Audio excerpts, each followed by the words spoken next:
Hello, everybody, and welcome to another episode of Shooting the Skype with me and Nero Cole. And today we are joined by a very special guest, Jake Carlson. Say hi. Hi. Yay! Boy, I think we're like on our fourth episode, Cole. Um, Third, I think. It's either third or fourth, I think. Third or fourth with a special guest. So this is gonna be fun. So how's everyone doing? Everyone relaxed? I hear Yeah, this. actually. Trying to be. My dog is barking. I don't know if you guys can hear that. That's kind of stressing me out. Oh What dear. kind of dog is that, Jake? She's a lab mix. She's super small. She's 14 years old, so Oh wow. she's getting up there, but she's still really, really healthy, which is surprising. She gets a lot Yeah. I have of two exercise and whatnot, Westies. but I have two Oh, Westies. cool. One of them is 14, and one of them I think is 8. mm. Up there. They're getting up there, but I wish I had a dog. I always wanted a dog. I thought you All were. right. So aren't you? Joel, do you want to start us out on our first topic? Oh, yeah. Well, we got some topics for you today. The first one, I guess, are some of the developments going on in the gaming industry, especially ever since the whole loot box disaster. Jake, you're a big game. You were a gamer, because we play a lot on the PlayStation. Like, have you been keeping up with all the stuff going on, like the loot box crisis and all that stuff? Actually, the first part of your question just cut out for a little bit for me there. Could you repeat the first part of it? I got the loot box part, but I've just not been the curious first if part. you've been keeping up with any of the big crises going on, like what happened with Battlefront and such. No, I've been attempting to make an active effort to play less video games, to focus on school, work, and artwork. So I haven't touched anything with Battlefront since the Battlefront 1 beta, and that was over a year ago now, and I don't really watch anything about that. But as far as like the gaming industry goes, I've watched a segment on Last Week Tonight from John Oliver a couple weeks ago about Bitcoin, and that's something that a lot of people have probably heard about in the news, is like the cryptocurrencies and how Oh, like gaming industries use those. Like, and when I was watching this thing, I was kind of flashing back to summer of 2016 when the whole CS:GO Lotto thing was happening. I don't know if you guys know about that. I hadn't heard of that. mm-mm. So two really big YouTubers, T Martin and Pro Syndicate, who are mainly like COD YouTubers, played this game CS:GO Lotto, and it's an FPS game. It's on Steam, so you play it on your computer, and because it's through Steam, they have a lot of like third party websites that are attached to Steam that aren't as regulated by law as Steam is. And so one of these sites, so CSGO is a really big game and has like, I think one of the highest like viewership like priorities on Twitch when people stream CSGO Lotto tournaments. So it's a really popular game, and these third-party companies have created these gambling websites where you go on and you like buy and like trade real money for like skins in the game. So Joel, you and I have played Call of Duty before, so that would be so the CS:GO or the Call of Duty equivalent to CS:GO Lotto skins are camos. Right. So like having a camo on your gun or a character skin or stuff like that, and people pay a lot of money for this, and a lot of these third-party websites aren't regulated as strictly as, you know, something that's directly tied to Steam. So one of these websites, CS:GO Lotto, was a gambling website that was available to people who are at least 13 years of age, and of course, it's really easy to forge your age on the internet. Right. Oh yeah. Especially on Steam. Oh yeah. And so T Martin and Pro Syndicate decided to capitalize on these like third-party websites and created CS:GO Lotto. And then they created YouTube videos sort of plugging their gambling website without ever revealing that they were the president, CEO, and then the CFO, respectively, for the site, and that they created the site, own the site, and that they get a huge chunk of a huge cut of all of the money that's poured into the site. And so when T Martin like first released like a CS:GO Lotto video, he had like rigged the gambling thing. So he won like $13,000 in 5 minutes. Wow, that's some Wow. like grade A scamming. Yeah, and Pro Syndicate did similar stuff, and so these guys obviously were caught by like some super small YouTuber called Honor the Call or something, and then H3H3 Productions used his research and clips from his video to sort of get more outreach on this. And this case blew up, and like these guys have millions and millions of subscribers, and they only lost like I think at most $1 million each. But that was like a really big YouTube scandal that took place as far as gaming goes a couple years ago for me, because T. Martin was somebody that I'd been watching since I started college, and honestly somebody that I looked up to a little bit. But once this thing happened, I like went back and sort of looked this up and noticed how disingenuous that kind of content is, and that's really how I feel about YouTubers who game for the most part. Like that industry is just kind of backwards. Are you talking about like Let's Players or just like you consider that part of like the YouTube gaming industry as well? I mean both. T. Martin. So to use him as an example, he started as a tips and tricks Call of Duty channel. But then that evolved into making news videos about COD. So whenever there was an update or a new weapon or news on the next COD, he would make a video about that. And it became less and less about tips and tricks about how to improve your game and more about, I'm just going to do this because this is how you get more views, is you make videos about, things that have come out recently. So like if on May 17th, Treyarch is going to be doing a live stream talking about Black Ops 4, which is the Call of Duty game being released this year.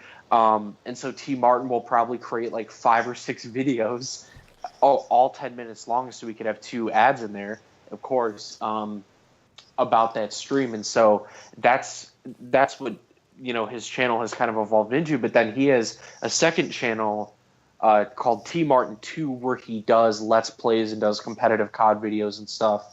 But I don't know. A lot of big YouTubers like that are really disingenuous. And I know that that's not really like on the topic of your original question, but no, that's fine. But There's for a lot of something. Go ahead, Cole. There's something I want to ask you, Jake, going off that. I hate to interrupt you, but there's something going off of that. Have you ever heard of a YouTuber known as Angry Joe, Jake?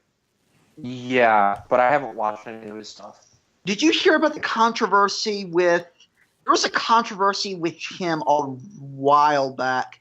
It had something to do with – now, let me preference this by saying when it comes to YouTube's copyright laws and how their rules are set up, it isn't completely set in stone or isn't as specific as some people may want it to be.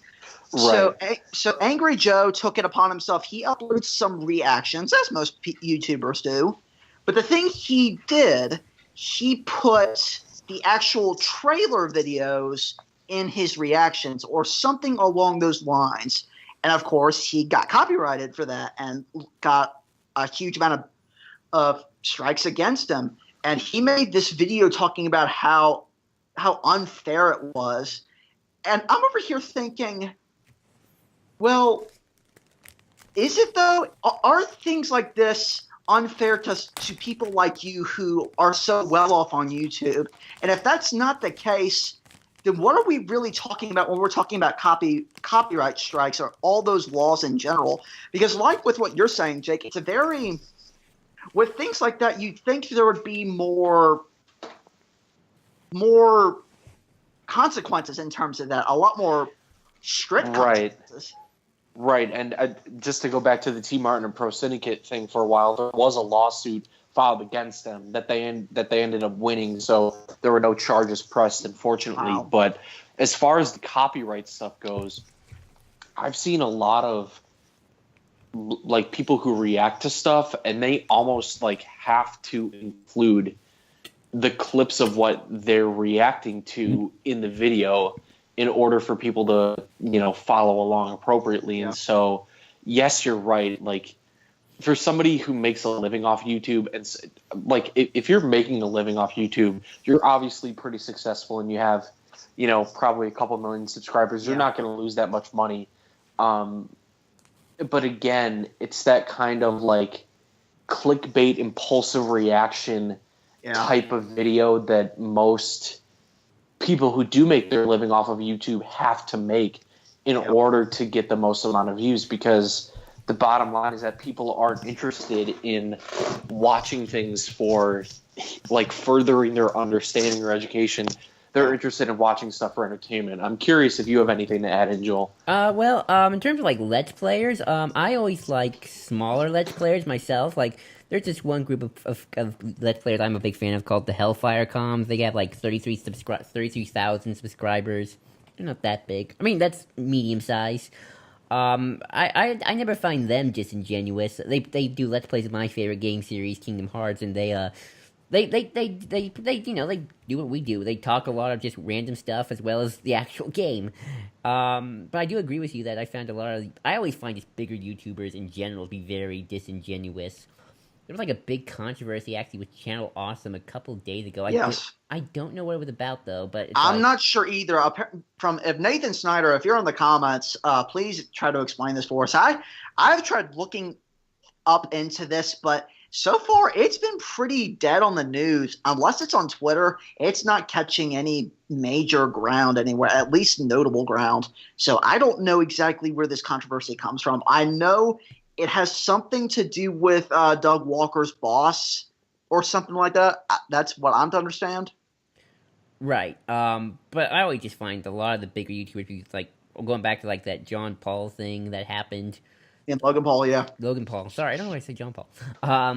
It's because his brother is Jake Paul. That's probably why. There's so many Pauls. Sorry to any Paul out there. I might have been thinking of the Pope, the former Pope, John Paul II. But yeah, I always do find a lot of YouTubers, bigger YouTubers, disingenuous, especially in the gaming stuff.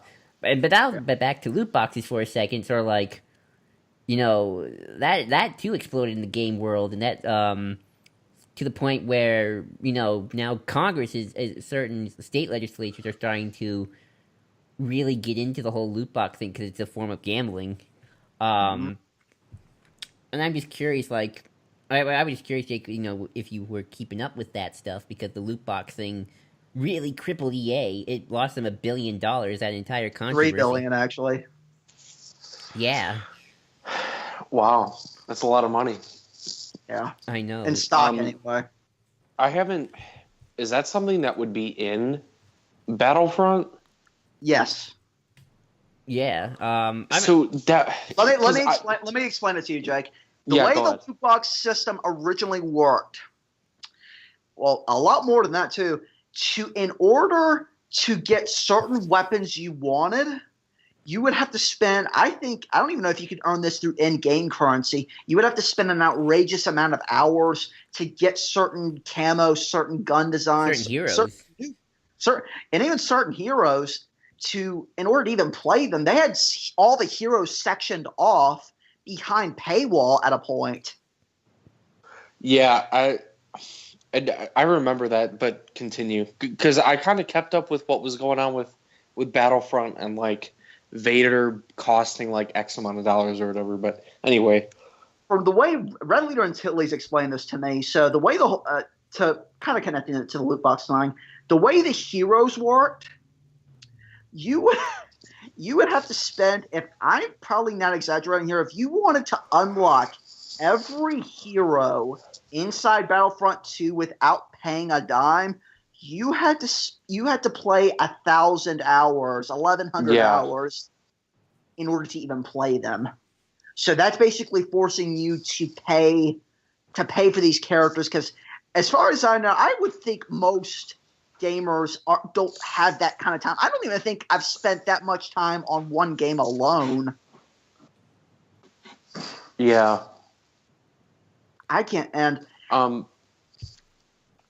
ahead. And loot boxes in general, it got to the point, and the other problem with loot boxes themselves is, every time you paid money for them, it wasn't guaranteed that you would get anything substantial. Maybe you got an emote. Maybe you got 3 emotes. Maybe you got an emote and a gun. A la Call of Duty supply drops? Yes. Ooh, yeah.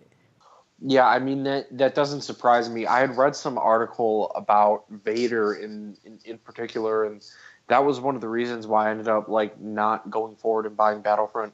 Also, just the fact that I was trying to, not spend a ridiculous amount of money on games anymore. But I had read that you would had to have played like 1,000 hours or just like 100 hours to unlock these characters. And that's pretty ridiculous, just from any gamer's perspective. But that's how a lot of companies make their money now. It's the cryptocurrencies and all of that stuff. Jake, let me ask you a question. Do you think Twitch may be the start of that? And what I mean by that is Twitch, when Twitch first came to be, they moved away from the traditional YouTube thing of gaining money through views and such. Whereas the way you make money, at least from my understanding on Twitch, is through donations, through the bit system. That's how streamers make their money. Well, streamers make a lot of their money from subscriptions too, especially now that they have the $25 subs and $10 subs. I would say that you would probably need some pretty extensive research to support a claim that, Twitch is the cause of all the cryptocurrencies. Because those things are, I mean, even though the most popular people on Twitch, the people who make the most amount of money, are people who stream games, the way that gaming companies make their revenue and the way that Twitch streamers make their revenue are so disconnected that I'm not sure that there would be like a cultural causality there. Well, what I find, I will. Oh, sorry, no, you go ahead. Go ahead, Joel. What I just find bizarre is, especially for some of these games like Battlefront, and I'm sure Call of Duty might have done this every now and then too, is that you're paying $60 for this game. But it's not a $60 game. The first Battlefront didn't even feel like a $60 game. It was like a $10 game when you first bought it. Although the graphics were really nice. And then the DLC came in, and then when the DLC was finally done, then it was a complete game. But you're not getting a complete game with some of these games. You're just getting a quarter of a finished game, and then the DLC just comes in, and all the bugs need to be fixed. And I know bugs have to be fixed regardless sometimes. But still, it doesn't feel like a $60 game. Like, the Kingdom Hearts 1, that's a $60 game. Like, it's a full story, you get all the stuff. There's no DLCs you need to get to finish it up. And it's replayable. Here, it's just like, I play for like 3 hours and I'm done. Then, like, I'm bored. Goodbye. I'll come back when something new happens. Going off of Joel's point, me and my best friend had a long conversation one night, and he made the point that he said there are really 2 types of gamers. There are probably more than that, but 2 main types. One plays games like that mostly for the multiplayer, and the others play just to enjoy the gaming experience in general. That's why we have MMOs, Call of Duties, Battlefields, all these types of things. Because as far as I know, as far as I'm to understand, most of the Call of Duty players play it for the multiplayer. I mean, the last campaign that I heard that was very big or very well known was the Modern Warfare campaign. That was such a good story. I liked it. It was. I would think that the assertion that there are people who play single-player games and then people who play multiplayer games is probably a really accurate one.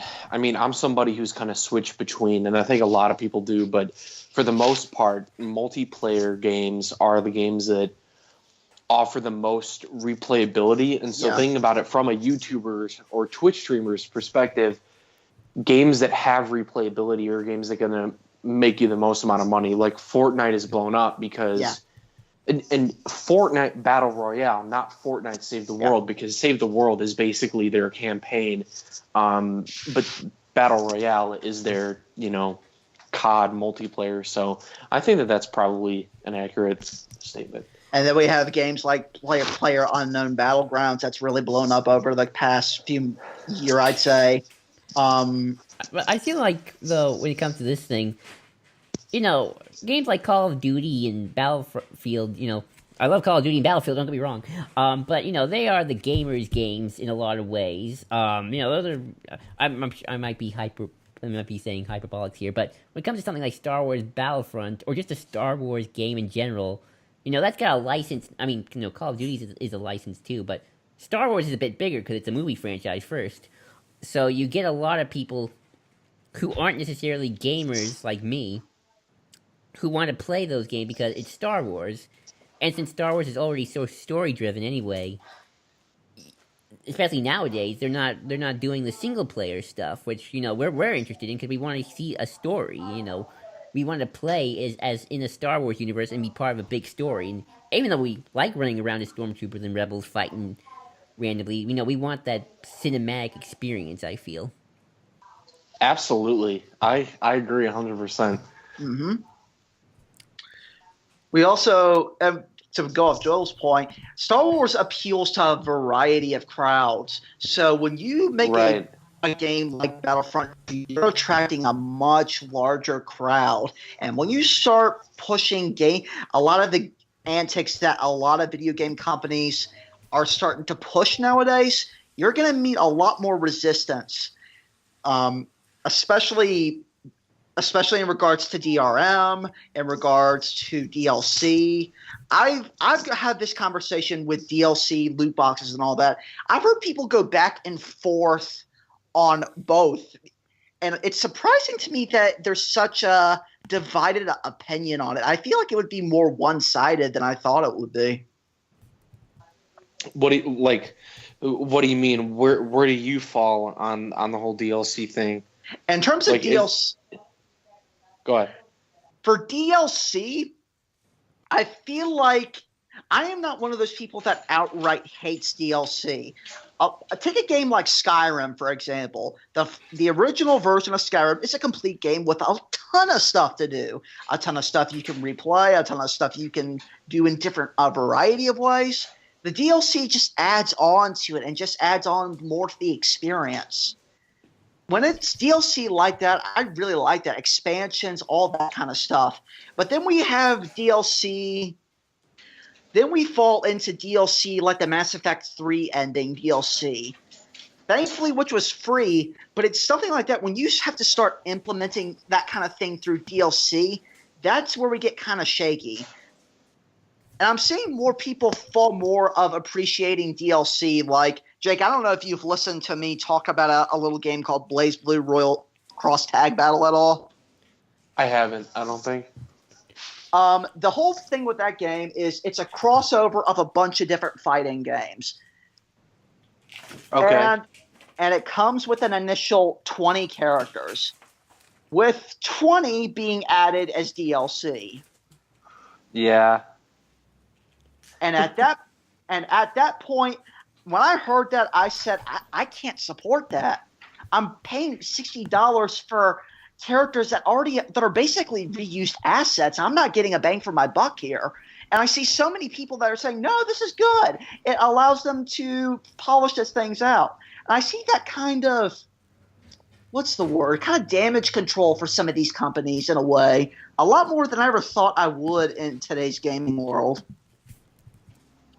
Yeah, I think another example that goes along with yours is in Black Ops 3. I think this statistic is from like a year ago. The game released with 13 maps and really 12 plus Nuketown, but you had to pre-order to get that. And then it had like 40 or no. It had like 20 weapons and then plus the combat knife, and then over time, and again, this is from like a year ago, they had added 20 more DLC weapons, and then they had added 16 maps. So they added more maps than the maps that were actually in the game. And because it's been a year since then, they have continued to add more weapons and stuff to it. Now, COD Black Ops 3 has been out since 2015, and Activision and Treyarch in particular would have been stupid to go with a new franchise, considering that Black Ops is the highest selling franchise within the COD franchise, other than Modern Warfare. Mm-hmm. So it's understandable that they would keep updating Black Ops 3 and adding new weapons. And one of the most recent weapon that they just added in actually was tied to a promotion for Black Ops 4. So that makes sense from a marketing perspective, but I think that you're getting at a good point with your example, is that games should be complete and DLC should add on to that. Yep. And a lot of the companies that release today, and I feel like I'm like being too negative on quote unquote bigger companies because their games are the ones that are most at fault for this. Mm-hmm. But bigger companies like Activision are ones that are going to produce games solely for the monetary value. Like not this past year, but in 2016, the Call of Duty releases that year were Infinite Warfare, which is more futuristic jetpacking, and then they remastered Modern Warfare, COD 4 for the PS4 as well. But in order to have access, didn't they? Yeah, and that was. I thought that was a rumor. No, it was an actual thing. They remastered Modern Warfare, and it was good. But then they ended up like adding DLC weapons to that too.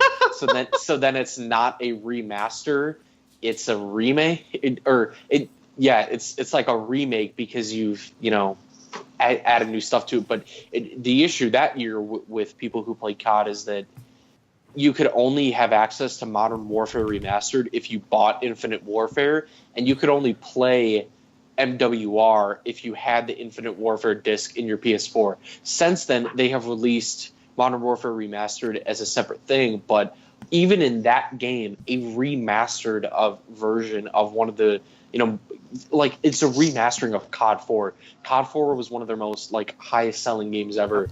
They still added DLC to that, and so, but to compare this to a good, quote unquote, big company, Rockstar, Red Dead Redemption, all the GTA games, Red Dead 2 is coming out this year.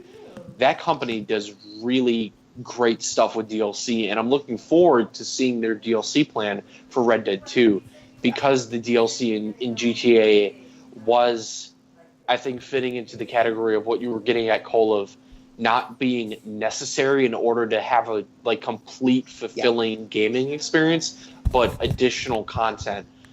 That said, the DLC in GTA, and this is more so how GTA is structured in general, it is still paid DLC in a sense, because when all the new stuff comes out, the new vehicles, the new bases or bunkers or weapons or whatever, you have to pay millions and millions of dollars of in-game currency in order to purchase that. And a lot of people don't have $100 million in GTA dollars sitting around, so they have to keep buying the shark cards. I'm not sure if you guys are familiar with those, but somewhat. But that's another way that people make money, is forming DLC to be something that you have to pay money for. COD does that, but they have a season pass, and they've been really good recently about giving season pass owners benefits. Because when I got the season pass for Black Ops 3, it was literally just the DLC, same price as if you were to buy the DLC maps as a whole. You didn't get any perks to it, but since then, every season pass has included weapons that you don't have to buy in supply drops, or you don't have to craft in stuff directly. And so that's been really good. There's another thing I want to bring up in terms of DLC. This is probably one of the most insulting experiences that I've seen with DLC in probably the last 10 years. A couple, maybe 6 years ago now, it probably would have been. Tekken X Street Fighter, I think, was the name of it, or maybe it was a Street Fighter game. It was one of those. So they Capcom issued the game to be released on the PS3, and on the Vita version, you would get an additional 20 characters. And as if that wasn't insulting enough, the most insulting thing I'd ever seen was those additional 20 characters are on the PS3 disc, and you have to pay money in order to even warrant them to be playable. Wow. Yikes. Yeah. And that's also a shame. That- Oh, sorry. No, go ahead. No, Joe, you go ahead. I'm talking too much. No, I was going to say about the Modern Warfare 3 thing. I was just going to say that's a shame about the DLC thing because Modern Warfare is like that Call of Duty universe. Let's get a little off topic, but that the Modern Warfare verse of Call of Duty, that's probably one of my favorites of the universes that Call of Duty has developed. Oh, definitely. It's my favorite. I was invested honestly in all 3 campaigns. That's how far I got for me. First one being my favorite. But man, that stinks because I love that one. I think that I like that one and 2. I like Call of Duty 2. There's a rumor that Modern Warfare 2 might be getting a remaster. I saw that. I saw a rumor, or maybe it's been confirmed by now, that is actually going to be remastered this year, in addition to Black Ops 4. And I'm like, oh my god, like they're going to make so much money this year. I would love for them to remaster Modern Warfare 2 because I don't know if this ever got better, but I remember at one point Modern Warfare 2, as good as it was, there was apparently a lot of glitches in the multiplayer that made the competitive edge to that game just completely non-existent, like the Javelin suicide bomber, the akimbo knives. Yeah, good old days back in MW2. Back when the PS2 was still a thing, or was it the 3 by then? I don't remember. It was the 3. Oh, I had a 2. I don't think Modern Warfare 4 was. I don't even think Modern Warfare 1 was even on the PS2. I was. I don't remember anymore. But yeah. Anything else we gotta say about DLC before we move on to the next big topic I had in mind? Let me ask you two this. What is Congress likely to say in terms of loot boxes, and do we see them come down more strictly on? Not this Congress. Yeah. That's all I can say about that. Do you ever think we'll see like a movement against loot boxes? That's more of the question. I doubt it. I doubt it. I mean, the thing is, like, people, like, particularly when Black Ops 3 was, within its first year after launch, and when news of Infinity War first dropped, that was, like, the height of people rallying, at least from my perspective, against the supply drop model. Because Black Ops 3 was coming off of Advanced Warfare, which literally had weapon variants in supply drops that were better than the basic weapons that you got when you bought the game. So, like, I think it was like the BAL or something had a weapon variant that came in a supply drop than the base weapon. And so that weapon was used in competitive. It wasn't banned in competitive, and it was so much better than the actual BAL. And so, coming off of that and then how Black Ops 3 went, people were very vocal in their frustration with that kind of business model. And then with Battlefront 2, when that stuff came out, they ended up changing their DLC model because the pre-order sales dropped by almost 50% or something like that. I remember reading that somewhere. And $1 billion loss of stock.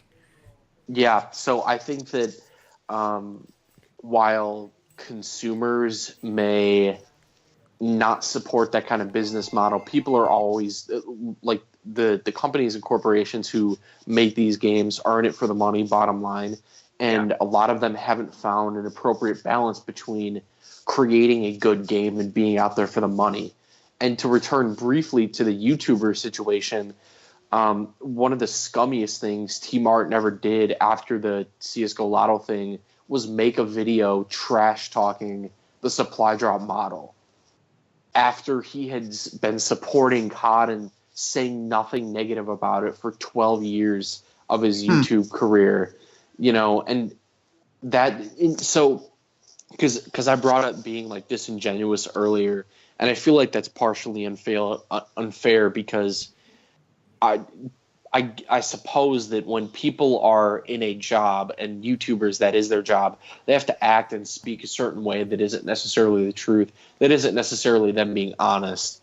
But in the case of T. Martin, that acting is taken to such an extent that when he finally makes a video after 12 years, like a negative video about COD after 12 years of saying nothing but positive things, how is that not going to feel disingenuous? Yeah, I can't add any more to that. So There's one other thing I want to bring up real quick, because I feel like with all this talk, I feel the need to point something out in terms of updates and DLC and all that, especially to kind of close this topic out. I am not above paying a certain price for a game with the intent of it being continued and updated over time, as long as the updates are free. As long as I go in knowing I am buying something that may at one point change price when there's more added on to it. The best example I can think of this is Minecraft. I was playing Minecraft before it took off like it did. And of course, back then it was a really, really small game, and that's one of the most popular games in the last decade right now. But there is also a really bad example of paying money for a game that what they say is going to be in the game just isn't there, and that's No Man's Sky. And I feel like I'm beating a dead horse talking about that. No, I thought you were going to use No Man's Sky as your first example, because I remember a lot of my friends were going to get that, and then only one of them ended up actually getting it. And man, I remember him raging about that all the time because of the bullshit that went on with that game. I remember Cold raging about it too. It's really sad too, because it's an impressive technical achievement alone. It's one of the most impressive technical achievements for a game in the past 20 years even. But that being said, a technical achievement does not equate to a good experience. Right. Mm-hmm. Well, that's gaming for you, folks. But now for the next topic, and it's something that, even though I myself don't have much experience in, I know you do, Jake, and that is artwork, especially artwork in the comic book industry, because you want to be a comic book artist one day. Hopefully that's going well with your studies. And it's something I want to bring up. This has been something that goes back to something me and Red were talking about in Star Wars comics, and it's been kind of a problem lately. And I'm curious if this is just a Marvel thing or a Star Wars thing, or this is becoming more of an epidemic, and that is the problem of tracing. Because in the Star Wars comics, especially the main line, a lot of the panels are just tracing of the movie. Like you see Luke Skywalker, and it's like, oh, that's Luke from this scene in this movie. Like, are we talking like specifically set scenes that look almost exactly like the scene in the movie? Yeah, pretty much. Oh, wow. Like, just even the jawline, everything, like... So I'm curious, you're Jake, you're more of the artist guy. Is this becoming a bigger problem on the whole with comics, or is this just a Star Wars thing that I'm just noticing? Well, when you brought up tracing before you started recording, I was kind of mentally going, what the fuck? Because I have never heard of anybody doing that. Like, I could... Because the bottom line is that when you are a professional artist, working for a company that's as large as DC or Marvel, and you're plagiarizing your material to such an extent like that, you're going to get caught and you're going to be out of your job. But I think that Star Wars would probably be the context that makes the most sense, because as sort of an outsider to the Star Wars fandom, who sees it and has always kind of seen it pretty negatively, that fandom is all about living in a world of nostalgia. So that makes complete sense to me that in a Star Wars comic, artists would trace, and not necessarily trace, but I mean, maybe there are, but like draw specifically like a shot from the film and then like use that in a comic book. That makes complete sense to me, because the majority of Star Wars fans buy memorabilia and stuff that taps into that feeling of nostalgia. So as far as it being a big problem in comics, I've never heard of anybody tracing, because anybody who's doing it professionally should have the dignity to not do that. So I think it would be just a specific thing to Star Wars again, and maybe that's just because I haven't researched this topic I enough. put an image in the chat room so you can take a look at an example. If anybody can see that. I don't know if you can. Oh, wow. See? That's the thing. It's loading for me. Sorry. If it takes a while, you can look at it later. But I just wanted to. It's still loading. I don't want dead time. Cole, you can see that, right? Yeah. It's very, it's, Spot on. yeah. The only difference being the attire that Luke is wearing. Now, to be fair, it is only just this one artist. What's their name? Okay, who's doing the main Star Wars Marvel comic right now? I know the writer. Okay, Star Wars Marvel. Hang on. Do the Wikipedia. Let's see, Jason. Let's see, he's doing the. Alright. Salvador La Roca. He's the current artist. That's somebody that I haven't heard of before, and that's probably because I don't keep up with Star Wars comics. But to defend what is going on a little bit, I mean, if we think about just like Marvel or DC characters, there's some element of like legal plagiarism going on whenever a new issue of Iron Man or Captain America is released or published, because the company is giving you legal permission to draw these characters that have been around for a long time, draw the costumes, draw the characters, write the stories. And so all of those stories don't take place inside of a vacuum. They take place after other stories have happened. So every story you write is going to some extent be reactionary to the things that you've been exposed to with that character previously. So for me, like, I've been really on like a flash kick for the past like 2 or 3 years. And so when I sort of have built up my own headcanon, I've looked a lot to like Jeff Johns and the stuff that he's done, and like my ideas pull a lot from him. And pulling scenes and stuff in particular. Well, not necessarily scenes, but more so like character voices and motivations and stuff like that. But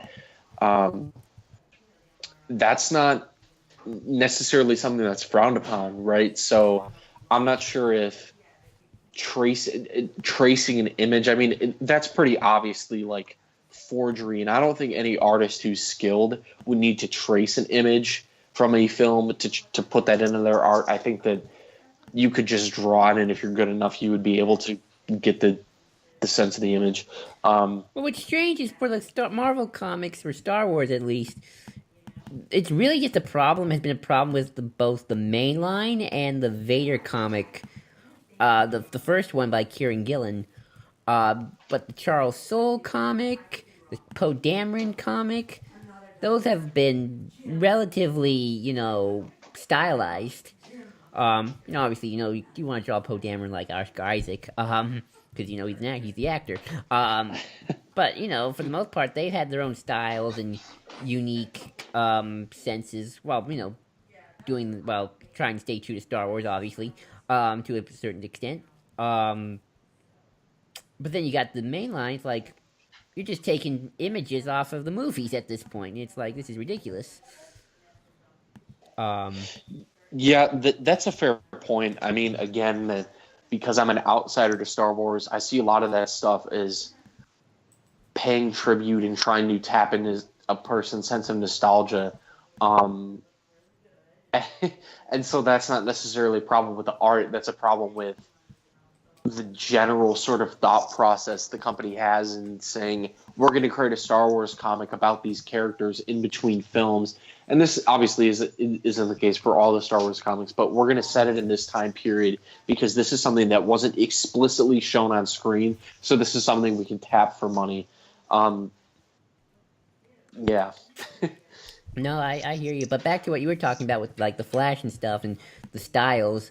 As kind of an outsider of comics myself in a lot of ways, I like styles that always remind me of the cartoons. Like whenever I see a like I remember reading a scene of Grant Morrison's comic. I think it was like Batman R.I.P. and just like the first image Yeah. of like the Joker killing perceived Batman. You got the Joker copter right there, and the way it's drawn is like, oh, this kind of reminds me of the animated series Batman TAS in a little bit. Like I grew up with that, so like my mind process is I grew up with that, so I like it. Very base, I realize, but it's sort of like, and then And that reaction isn't a bad reaction. We all have that. It's not like a bad thing to feel that way, and it's certainly not a bad thing to create something that's familiar to people. But what I was saying more in particular with the case of Star Wars is that that's all it is. To me, it seems like a lot of the time material isn't actually like viable material. It's just that's all that is, and that's all it has ever been. I mean, I would say there's some good stuff, but this isn't a debate about the EU. This is about art. Dang it. Yeah.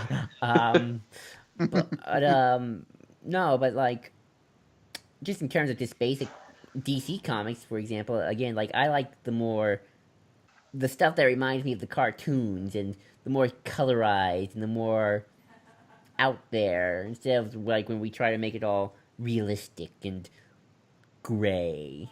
That's like the big problem with the DCEU right now. Too gray. Um, as somebody who grew up on these characters but not in their source material, that's completely understandable. Because comics weren't always around. I had to learn through watching the original Raimi films that Spider-Man was a comic book character, and I had to go and seek those things out because they weren't something that was readily like provided to me as a kid.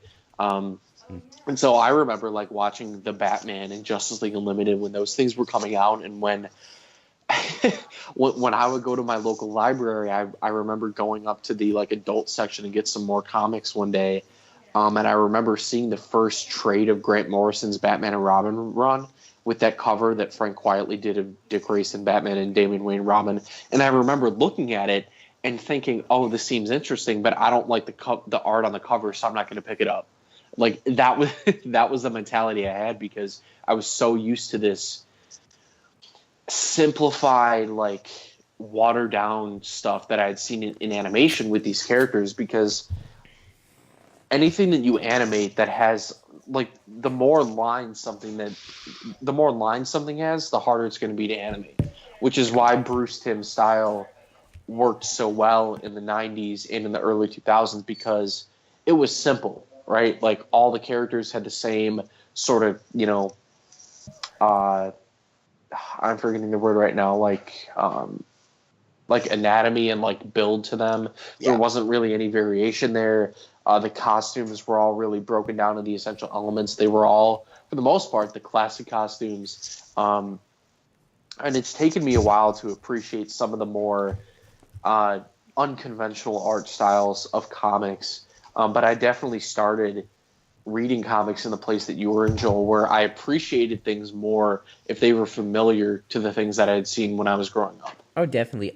Although I actually have a funny story about Bruce Timm stuff and the Batman, the show that came after that. Yeah. I always used to think that the Batman was a prequel to Batman the Animated Series. Ooh. So I used to think when I saw the Joker with his big hair, I always just thought, oh, this was the Joker back when he was young and he was experimenting. And then he'll grow older and he'll shave and he'll straighten up in his suit and stuff.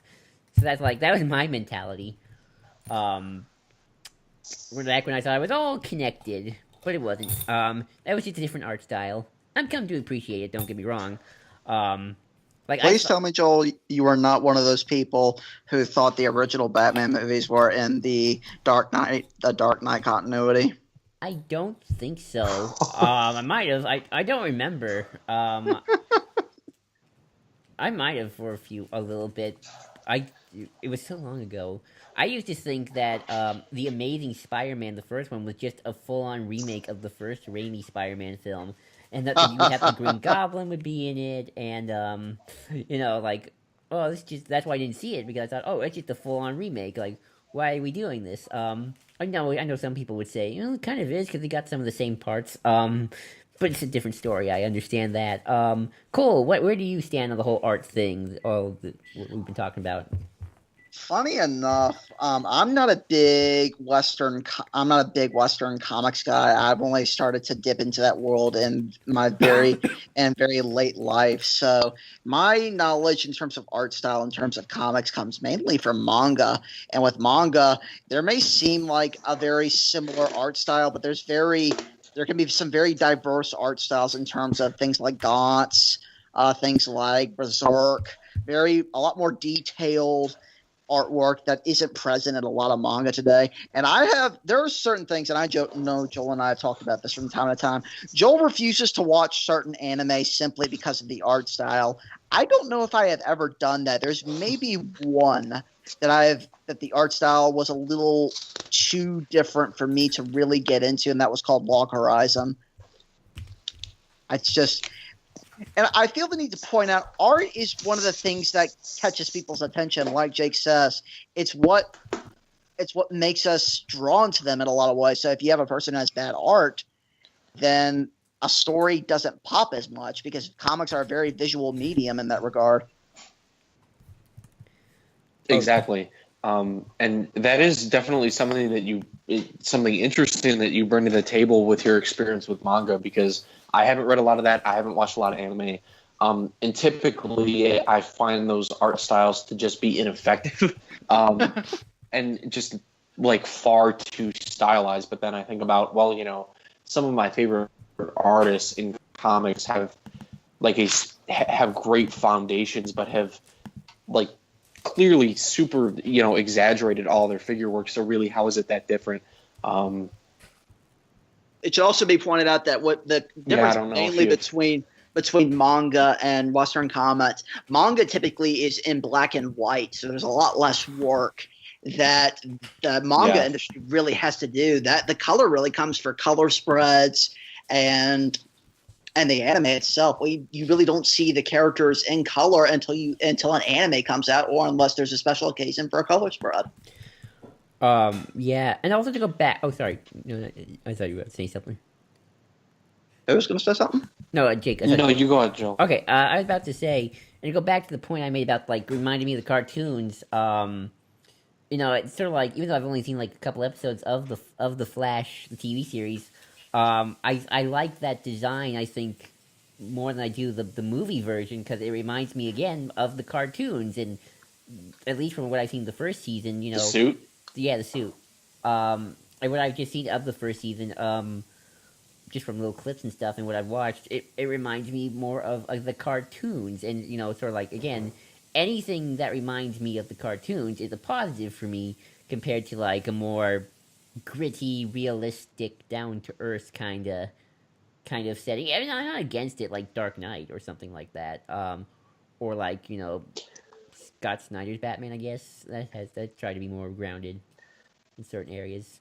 Maybe I'm wrong there. Yeah, I mean, the thing with manga is that because it's in black and white, it's almost harder to create work that is only going to be in black and white, because I think that knowing that your work is going to be inked and colored, you kind of have those safety nets to hide behind. But with black and white, I think the elements of visual design, like composition and foreshortening, and the space between the foreground, middle, and the background, and how you show that visually, I think those things are probably more apparent to people when looking at things that are black and white, because we're so used to seeing things in color and not breaking down images that are in color.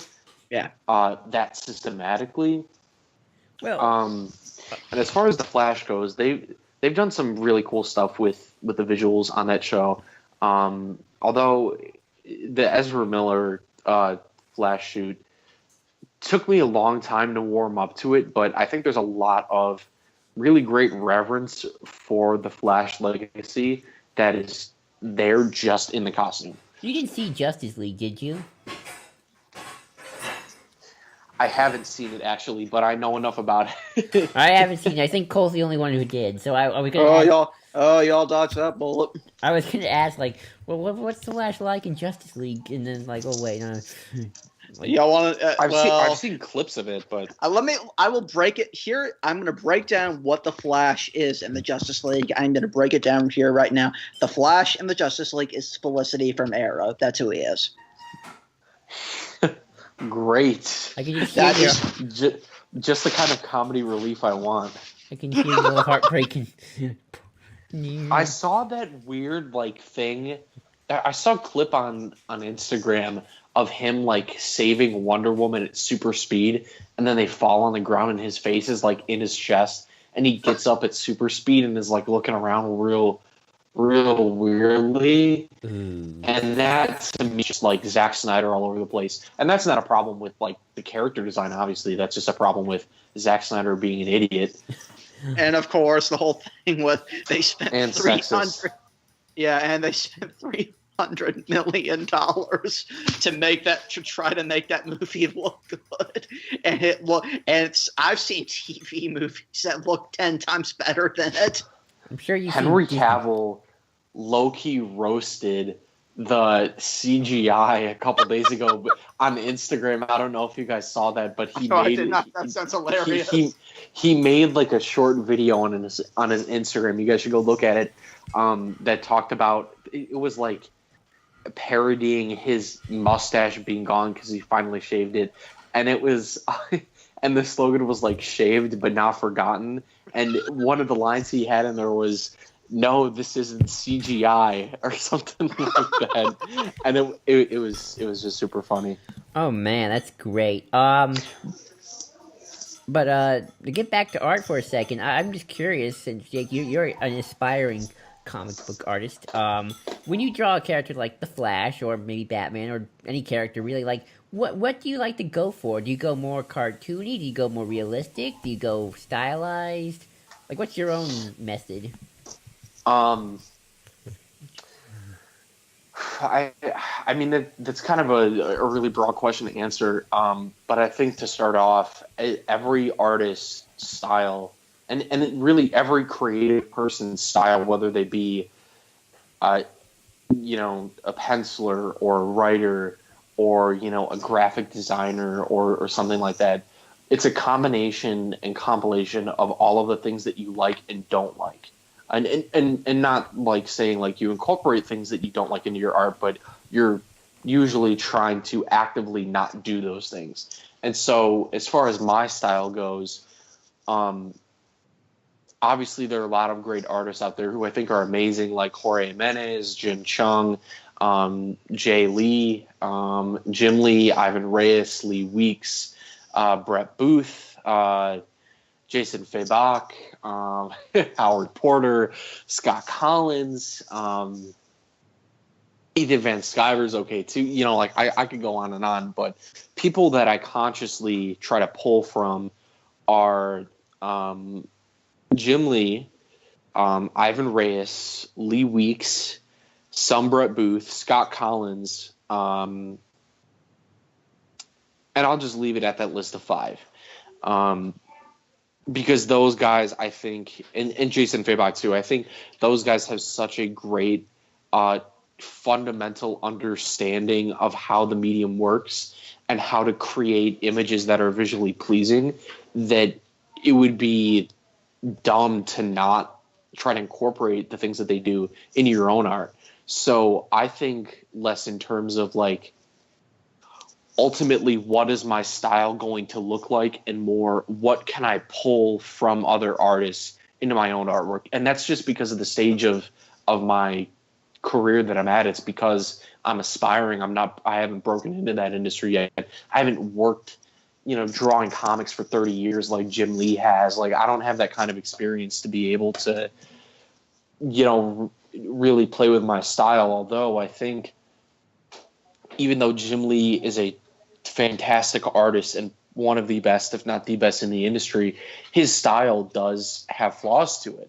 If you look at that double-page spread that was at the end of Justice League #6 for the New 52, which was the lineup all drawn by Jim Lee, that's a fantastic image, except, and this is the one asterisk, all of those characters have the same proportions except for Wonder Woman and Cyborg, and that's because they're a woman and a cyborg, respectively. Like, Batman is just as bulky as Superman, and Superman is just as bulky as the Flash. When you're drawing all of these characters together, and this is something I learned from Phil Barassa, who is the lead character designer for the Young Justice series, if you guys are familiar with that. He's noted many times in interviews that when you're drawing these superheroes together, you have to pay that much more attention to how they're going to be visually unique and not look the same and not have the same proportions and not have the same color scheme or design with their costume. And that's something that I think Jim Lee kind of struggles with, and that's something that I think a lot of artists struggle with, because it's easy to draw things like the way that you would draw something else. But for me, as an aspiring artist, and this is something that may change, my approach to drawing a Batman book would be very different than my approach to drawing a Flash book, because Batman is a character who's in Gotham City are, characters and locations that are very forgiving, because you can hide everything in shadow. And a lot of the work that's done with Batman that's really great, like an artist who exceed at that, like Greg Capullo and Frank Miller, are artists who use the black and white compositions to their advantage before they even get to coloring. David Mazzucchelli as well would be included in that. But with Flash, I would probably adapt my art style to be something that's more similar to Scott Collins, because Collins made an active effort to change his style when he started working on The Flash with Jeff Johns. He changed his style to have less line work on the figures, but then have the backgrounds be super detailed so as to open up these speedster characters for the colorist, James Sinclair, on that run. And I think that flexibility is something that a lot of artists should incorporate into their style. Interesting. I find it interesting when you were talking about the Jim Lee stuff, you were saying Flash being bulky, and that's just like, you said that, and like, I don't picture the Flash being a bulky guy. He doesn't come off as bulky. I always think of him as skinny. That was my point, is that the Flash should not be as bulky as Batman, Superman, Green Lantern, and Aquaman, but when Jim Lee draws him, he is, at least in those first 12 issues of Justice League. Yeah, like, no, I would agree with you, like, that just seems odd. Cole, you've been quiet again. Got any... Oh, Cole, you still there? What's up? I'm here. Oh, okay. I can't say too much about this, considering the odd thing with at least manga, for example, that is usually not the largest problem. Usually, because with a series like One Piece, for example, each character is very different in how they're drawn and just how their overall body looks. That's one thing Eiichiro Oda, the author of One Piece and artist, does a really great job of making sure that every single character is distinct, and it helps to forge an identity for that series in general. With Star Wars comics, I guess it depends on I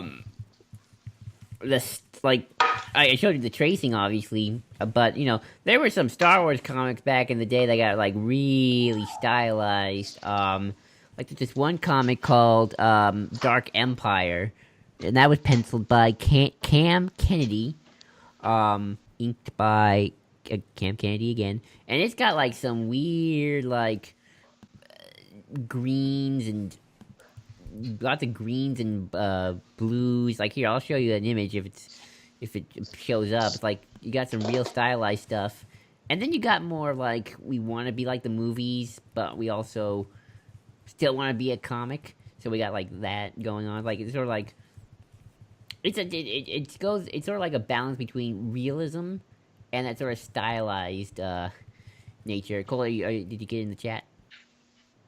Oddly enough, it disappeared, so I couldn't get it. Oh, dang. Says I sent it. Oh, well. But, yeah, that's just something I just always find interesting about comic art. I like especially the old back in the 70s and 60s. Like I have I have Nightfall, and I kind of like that sort of very cartoony, like dramatic looking style. I don't know how you feel about it, Jake. Like, that's one of my. I really like that as well. You mean like more exaggerated coloring? Yeah. Yeah, I mean that's.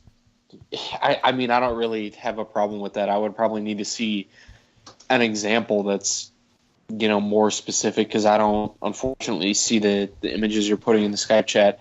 Dang. But I mean I don't have any inherent problem with that. I'm somebody who's really focused on like penciling and inking, much more so penciling, and obviously that's the first and most important step of the art process in comics because you're literally laying the groundwork for your inker or your colorist. If you do have an inker and colorist, then you're not doing that yourself. But as somebody who's taken more of an interest in coloring stuff recently, I mean, there are a lot of things that you can do, and there are a lot of ways that you can go, and there are a lot of subtle things that people don't even notice at the time. Alex Sinclair, the colorist for Jim Lee, and they've been partners for 30 plus years, along with Scott Williams as the inker. Posts a lot of great stuff on his Instagram that have opened my eyes to just how important a colorist is in your initial perception of an image. He posted these 4 variations of this cover from Superman for Tomorrow, written by Brian Azzarello. It's the cover on the trade of Superman standing on the edge of the building that mirrors Batman standing on the gargoyle from Hush. Mm-hmm. You guys have probably like seen this image around, like Batman standing on the gargoyle, because they're such iconic because it's Jim Lee. Oh, yeah. But he showed like the variations of the colors, and one of them was with a cool color scheme background, and then the other one was with Superman's costume being toned down to be more cool. And it was just great to see these variations because with the colorist, you can really take a lot of liberties with like the tones and hues and the saturations of things to really get some cool compositions going on, because a lot of the scripts are focused more so on like giving instructions for the penciler and maybe the inker, but not so much on color. Oh yeah, like I'm always a big fan of like minimal dialogue. Like I remember reading a couple of Scott Snyder comics, and like I got tired because they're like there's so many words, and it's like I know comics you gotta read stuff, but sometimes I'm like I just want to look at the pretty pictures. Well, Scott Snyder could probably be his own topic for a video at some point. Oh, I'm sure he will be one day. I'm sure he will be. But like compared like I don't know, I was reading Tom King stuff a couple of months ago, and it's just like, oh, this is easy to read, like, and just the way the panels all lit up in the art, like, just look at the pretty pictures all day. I know it's a bit of a base, way of reading comics, but like sometimes I just want to look at the nice pictures. Joel is a simple man. Exactly. But yeah, that's all I can think about in terms of talking about comic book art for a while. I guess the last thing I want to talk about is like, Jake, have you seen any good movies? Like, have you seen Black Panther or get excited for Yes. Oh, you did see Black Panther. What'd you think? It may be the greatest superhero film ever made. Bold words, but I would agree. And that might be an exaggeration because there are some like tropes to it, and I had to sit with it for a while to really figure out like how I felt, because I saw it on a first viewing and I was like, wow, this is really good, but then I thought about it some more and I'm like, this is kind of typical and really annoying in some parts, but at the same time the themes and stuff and the acting and the soundtrack and the design and like everything else about it except for those like like blips on like a narrative map of something potentially going wrong is great. I mean, those blips on the narrative map are really kind of small and insignificant. Like the hero, quote unquote, dying and coming back because people saved him because it's his movie and he didn't die. And M'Baku, saying he's not going to help the hero, but then him and his tribe showing up at the end because reasons. But at the same time, when T'Challa goes away, we spend that time to really get to know all the second string characters, and all that stuff is fucking fascinating. So I'm willing to give it an excuse. Yeah, like I agree with you about like when M'Baku showed up, but it's like at the same time it's like, ooh, I know what that sound means. I'm getting excited, and then he just shows up and starts kicking everybody's butt. We should also probably say that Black Panther, there may be some typical tropes in it, but this is also, in a lot of ways, it's unconventional for most superhero movies because it's dealing with a different culture than movies at least have not really dealt with. It's kind of like the whole thing with the original Spider-Man. I remember someone saying when they first saw it, they're like, "Oh, this is very typical." But then they thought, "Well, what else has come before this?" Are we talking about Raimi Spider-Man or? Yeah, Raimi. Oh, okay. I mean, I guess there is only one original Spider-Man technically in terms of film, but there's so many now. Yeah, when I saw it, I was hyped because I knew to myself, this is an important movie. Like, last big important superhero film I think I saw was Logan. No, it was Logan. So I was like, I would say the last important one I saw. I love Logan. It's as great as it is. I think Wonder Woman in a lot more ways is probably more important. Wonder Woman is certainly more important, but ultimately is not as good of a film for a lot of reasons. I don't know what you guys ultimately think about that, but that film is not feminist enough. Yeah, I can agree with that. I've only seen it once, so in my memory, I just remember liking it. For what it was, it's a competent, enjoyable movie. Is it pushing any grounds in terms of that? Like Jake mentioned, no, it isn't. I can definitely say that.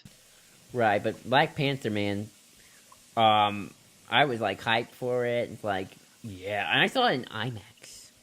I think the one scene in Black Panther that really, really set in stone for me, this is something really good, is when T'Challa is talking to his father right before he goes to fight Killmonger, and his father looks at him and says, "I made a choice and I had to live with it." And T'Challa just looks at his father and shouts at him, "No, you were wrong. This is a choice I have to rectify now." Yeah, that's a really great... all that stuff with, like, the Panther tribe and, like, dealing with your ancestors was so great. And, like, the Killmonger scene was so good. And I love that just single tear that Michael B. Jordan has. And that scene itself is so great because he's flashing between kid and adult bodies because he's in the middle, but T'Challa is always, a man, and he's a man who has to rectify his dad's decisions, and it's such a good film. It's so good. Oh man, it's like, watching Killmonger and all the stuff he's saying, it's like, ooh, you're kind of right. Yep, you're kind of right here. You might not be going about it the right way, but ooh, yep, you're real right. You're right, Killmonger. Especially when we get to the end, and he has the line about just throw me off the side of the boat like my ancestors would have done. Yeah, that line was so powerful to me because it was. I think it was literally, they knew that death was better than bondage, and I'm like, oh my God, right. You're so wrong, but it's so cool. And wrong in the sense that you should, try to live, but at the same time, there's a lot of truth in what he's saying. Yep. Now, like he said that, like, yeah, I can see why you want to die. I would too, kind of, if I were in your situation. But also to touch on some of the others, the actress who plays Shuri, and as well as T'Challa's other sister, the general of the army. Both of them are really great. And, of course, David Kaluuya is great as always. I mean, that man was just up for an Oscar for Get Out, so we kind of expected that. Look at that dude's eyes, man. He got those eyes. It's so true, though. I love it. I feel so we're not going to see Forrest Whitaker in these movies anymore. Yeah, that's sad. I kind of wanted to see. I'm upset we don't get to see Andy Serkis because he was just fun. He was just crazy. Yeah, he was amazing. It was. I never thought I would ever be seeing a movie where I would see Andy Serkis being attached to a chair, just literally shouting, singing, "What is love?" I never thought I'd see that. I want that deleted scene from The Last Jedi put back in the film. Supreme Leader Snoke singing "What is love" in his throne room. Oh man. But yeah, especially.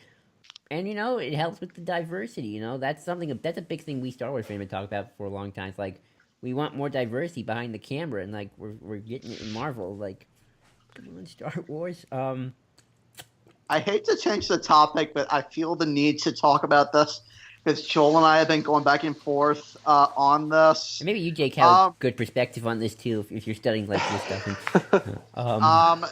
Jake, I'm going to ask you, it has recently been confirmed that Ava DuVernay, the director of the really wonderful movie Selma, and also the really, really mediocre / bad movie Wrinkle in Time, is helming the New Gods movie. Yeah, I don't really know who she is, but all I can say is more movies within this universe, or not even under this current leadership and narrative design from DC is just a disaster waiting to happen. I don't even think it's canon with the DCEU. It's just no, it isn't.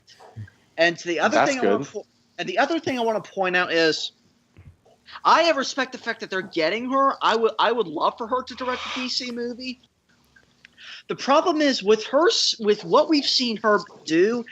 To give her New Gods is a really, really bizarre choice. A really bizarre choice. Especially because the only movies she has really made have been really low-budget films. She directed a documentary that's really acclaimed, and of course she directed Selma, an Oscar contender. Have you seen Selma? I've seen. Have you seen Selma, Jake? No, I haven't seen that movie, but I think that just because somebody hasn't had like an amazing track record of big budget stuff isn't necessarily a telling factor of their ability to handle that stuff. I mean, look at the Russos. They went from directing Community to directing Winter Soldier, Civil War, and Avengers 3 and 4, and writing those films. And those are like some of the strongest MCU films there are. So I don't know, maybe she'll end up being like the Russos and and just creating something really amazing and special. I would like to agree with you. The problem is, after seeing Wrinkle in Time, now I don't know how Wrinkle in Time played out behind the scenes and how this Isn't that the movie with Oprah? Yep. Oprah's God in that movie, and I'm not kidding either. She is supposed to be God. That's the one where they kidnap kids to fight some war of good and evil, right? Yes. Yep. Yeah, that movie just sounded so dumb. It's based off of what I saw previews for it. It's not to get off track here, but I will give it this. I will give Wrinkle in Time two things. The lead in it is great, and Chris Pine is great. He's always great. And both of them together, they're good. The problem is, and I hate to pin this on her because after seeing Selma, I know she can direct an amazing movie. The problem is the way the scenes flow with each other. It's directed in a very it's edited together really weirdly, and some of the directing style that what she tries to pull off doesn't quite come together. The one thing I will say for the New Gods, it's going to be telling to see what kind of budget they give her. And that's fair. And the script. The script is what matters. And I think what sparked the conversation was I saw on Twitter a bunch of Star Wars fans, Star Wars people I know talking about it, and they were like, "Yay for Warner Brothers for getting diversity behind the camera," which I'm all for. Don't get me wrong, I want the diversity behind the camera, but I feel like they were prematurely congratulating the studio when I just don't trust Warner Brothers as an institution at this point. Like, I'm all about because it's sort of like for me like yeah, you're getting diverse looking people behind the scenes, but is the institution changing? Is that, like you said, Jake, is the narrative of the DCEU changing? So I feel like the praise was a bit premature in some respects. Even I sound awful saying this. I want more diversity. I want those different views and the people who can't get into the Hollywood sphere to get their due. Jake, let me ask you a question. And this is something I posed to Joel. Diversity is a thing that needs to continue happening. That much is certain. Here's my question. Let's say we get more directors, actors that are of different ethnicities and such. Yeah. If the films aren't received well and they are not quote unquote quality movies, are we not doing a disservice to these people? This is where it gets deep. I mean, we are, but we're doing a disservice to white, straight men who direct bad movies, too. True. By giving them bad... I don't know. I mean, I haven't... It's complicated. This is not to discredit your question, but I just don't think that that's something that's even, like, worth talking about. I mean, like, yeah, is it going to hurt their reputation? Yeah, but the bottom line is that having a person who's in a minority or multiple minorities direct a movie, and whether it be good or bad, people are always going to be opposed to that. Yeah. And so I will add on to what you're saying, Jake. There has to be progress in a way. We have to see those bad movies eventually come out from people from people of all types. That's how the industry gets better. So that, in a way, has to happen. If it doesn't, then nothing changes. We have to see progress in that kind of diversity continue on. We need to see progress, whether it be for directors, actors, or what have you. Mm-hmm. Yeah, I mean, more diversity is always a good thing. I've just never really thought about like the impact of these films and whether or not they're good or bad, because to me, as a progressive, as somebody who's supportive of all people,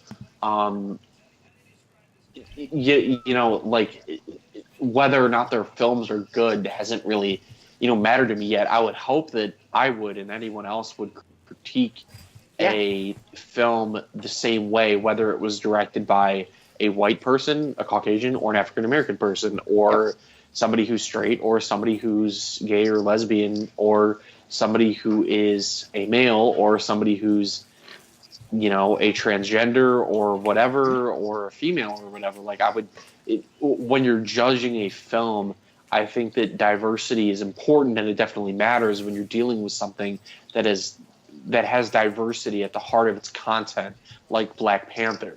Mm-hmm. But at the same time, we should be able to judge a film on its own merit, on the narrative, the production, the acting, the sets, the directing, and all that stuff. And if you're doing that well, I don't think that you would be bogged down by any concerns about diversity. Yep, I agree. I agree too. I think you summed it up pretty nicely. And if you, Thanks. me and Cole, we're a bunch of white dudes here. We're all white dudes here. So it's like, anyone in the comments who like vehemently disagrees or agrees with anything we've said, or needs I'll be very curious to see what they. Please let me know. Funny enough, I'm writing a paper about representation in films for a class currently, so I'll be very interested to see what people have to say. Well, we barely get any comments, but if we do get let us know. But we've talked about a lot of negative stuff. I would like to point out some good stuff that I've seen throughout the past few weeks. especially in terms of the Oscars. We are seeing finally, for a director, a Mexican director like Guillermo del Toro, being one of the few directors of Mexican descent to actually win a Best Director category for a film that's about a deaf woman having a interspecies relationship with an amphibian man. Like, something about that just puts a smile on my face. Me and too. I can't believe I just said that, but He made the modern remake of Creature from the Black Lagoon, so yeah.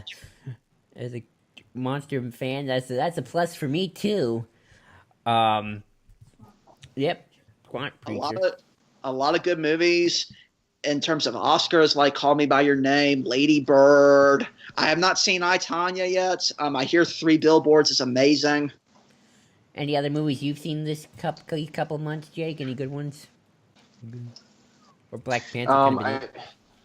I mean, I don't really go to the movies that much, and normally when I do, I don't step outside the bounds of like superhero stuff.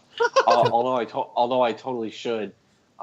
That's just like something that's really like important to me and near and dear to my heart. So I'm just like don't have the time to like go and see other films. I watched a video that Connor Nielsen put out a couple weeks ago about movies in 2016, and he said that he saw like 160 or 180 films that year. Mm-hmm. I was like, what the fuck?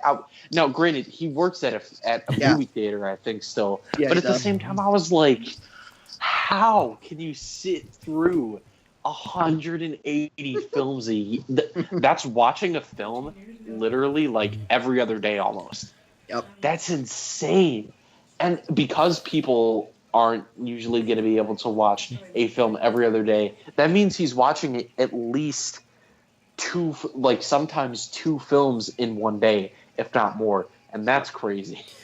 I couldn't do that. I barely like sitting down for one sometimes. I know the next film I'm going to see is Infinity War, obviously. Yep. I'm excited. Have you seen the trailers? Cole? No, I'm talking to you, Jake. Have you seen the trailers? Oh, okay.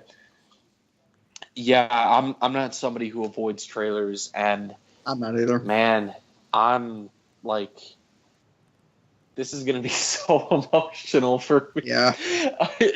Given that Chris Evans said actually a couple days ago that he's trying to like, what did they say? Like leave the train before they push him off or something after Avengers 4.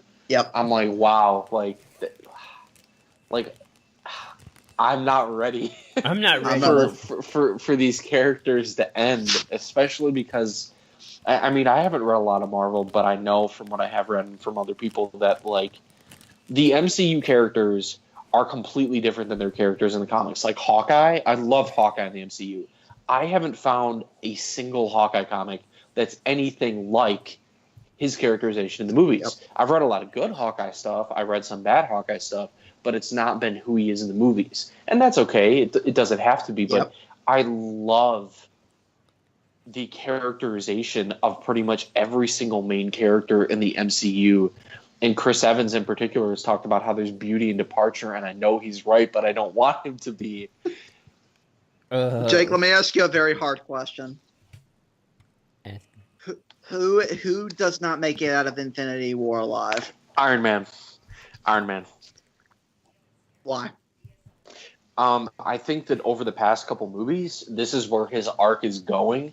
Well, I mean, I'm assuming you mean Infinity War, you mean Avengers 4, because we know he's in Avengers 4, and I don't mean nitpick and stuff, but because Avengers 4 is literally a sequel to Avengers 3, we know that that's really the conclusion of the story, and knowing that Thanos snapping his fingers as potentially being the ending of Avengers 3 and killing half the universe doesn't necessarily mean that these deaths are going to stick.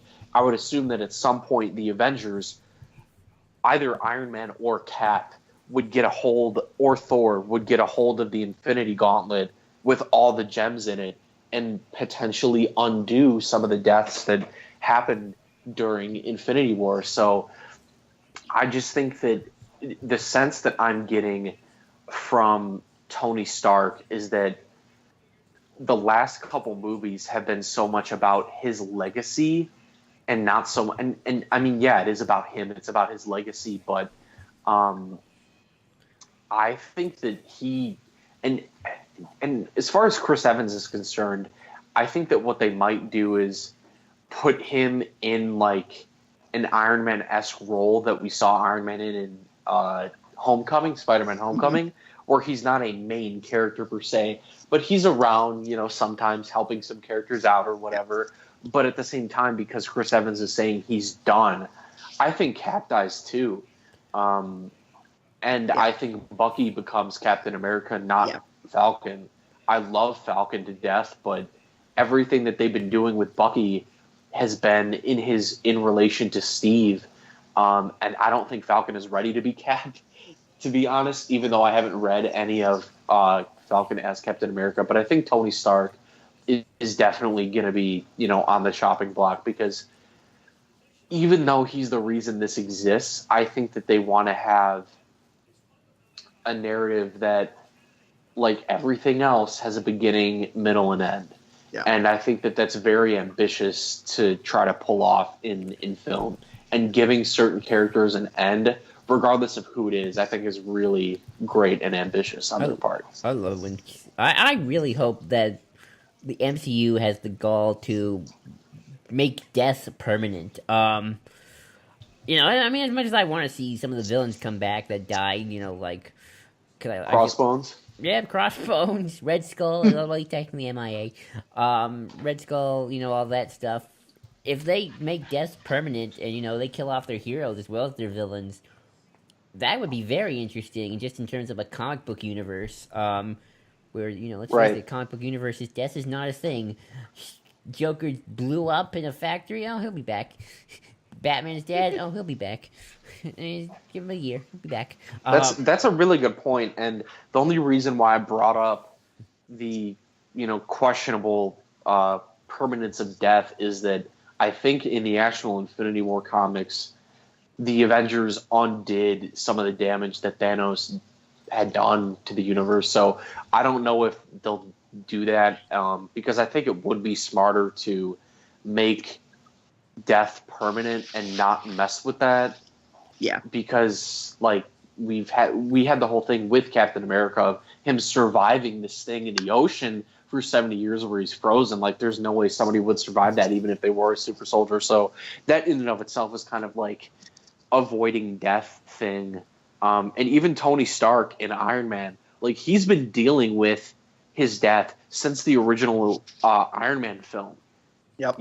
Like that. So having him actually die, I think, and I'm kind of realizing this as I'm talking about it, because I was going to say the Avengers when he almost died with the nuke, but then I'm like, wait a minute, he almost died in the freaking first Iron Man film. Yeah, and the second one. Like, everything he's been about, I'm realizing this as I'm talking about it, has been him trying to not necessarily avoid and cheat, but deal with death. So I think it would make sense that after having him around for 10 years, that he would, finally die. Well, not just that. Because everything's been leading to this. Yeah, not just that. I mean, they're building up their second wave of heroes with Spider-Man, Doctor Strange, Captain Marvel, Black Panther.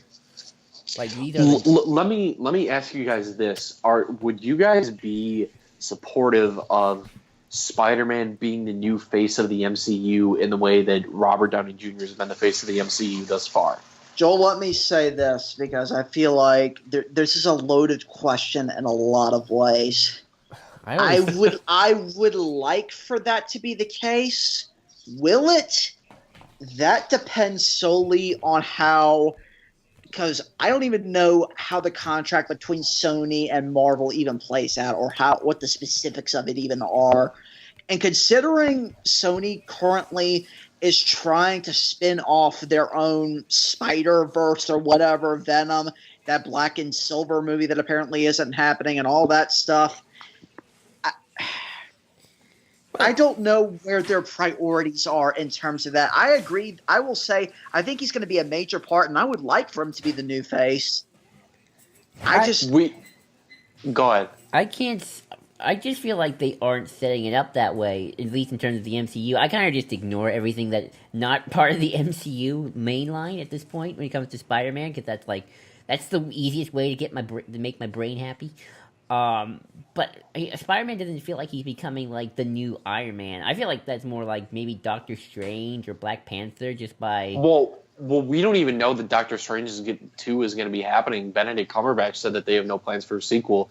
And as far as the contract between Sony and Marvel is concerned, he's on for the contract originally was 3 Avengers films and 3 solo films. So that means after Avengers 4, he has at least 2 more films as solo Spider-Man before.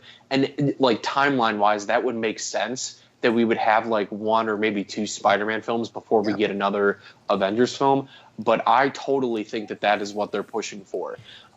Because he was introduced in Civil War pretty much as like a main, I mean, all of the characters are main characters, but then Cole, you said that you're not sure where their priorities are. I think everyone has made it clear that their priority is that we want to make good Spider-Man films, and we're willing to work with Sony in order to do that. And I think that if Marvel and Sony are able to continue working this deal out, I think that that's what's going to happen. I think that he is going to be almost the face of the new, because like the thing is, as far as like the timeline of the characters go, Peter Parker has been the friendly neighborhood Spider-Man for a year and a half by the time Avengers 3 Infinity War picks up.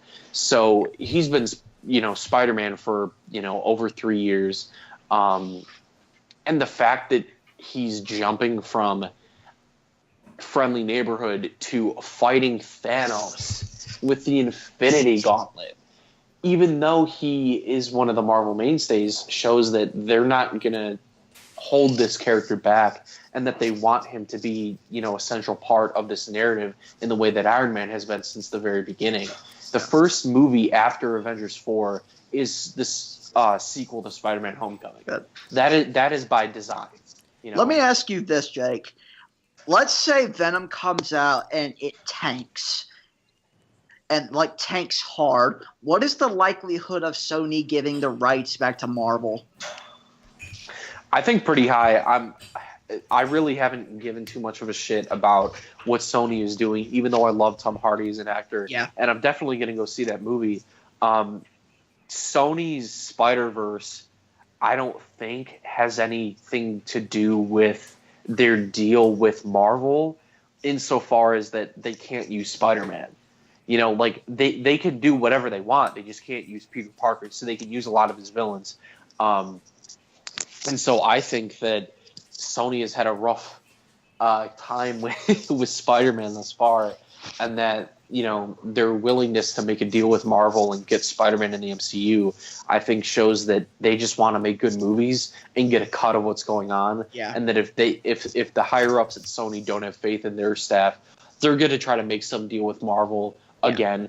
And I think that would maybe be a good thing, even though I want Venom to be a good movie, because then Spider-Man would have access to, his classic rogues gallery, which he doesn't have access to right now. Really? Especially no. How did Vulture get? Well, he has access to some, but not every single one, because technically, I know they don't have Black Cat, I know they don't have Silver Sable, and by extension, I would imagine. Is there a laid out list of what rogues gallery are not included in this deal, Jake? I had a picture of that a couple days ago, but I just cleared out my entire thing, so I'm gonna have to try to find that again. But I saw like a picture that showed like a Venn diagram of the characters that Marvel had and didn't have, but I don't know if I'll be able to find that. I hope they have Gobby. I don't want Green Goblin. It's not the same. I would think they have Green Goblin. If they didn't, I want to. Sony has Green Goblin. I don't think Marvel has access to him. Well, it's frustrating. Here's my issue with what Sony's trying to do. With Venom, it kind of makes sense. When they communicated us, oh yeah, we're gonna make a Black Cat and Silver Sable movie, I'm like, that sounds like the dumbest idea in the history of man. Look, don't get me wrong, I love Silver Sable, I love Black Cat, but when I said I wanted a Silver Sable movie, I meant in regards to Spider-Man. I think that Sorry, go ahead.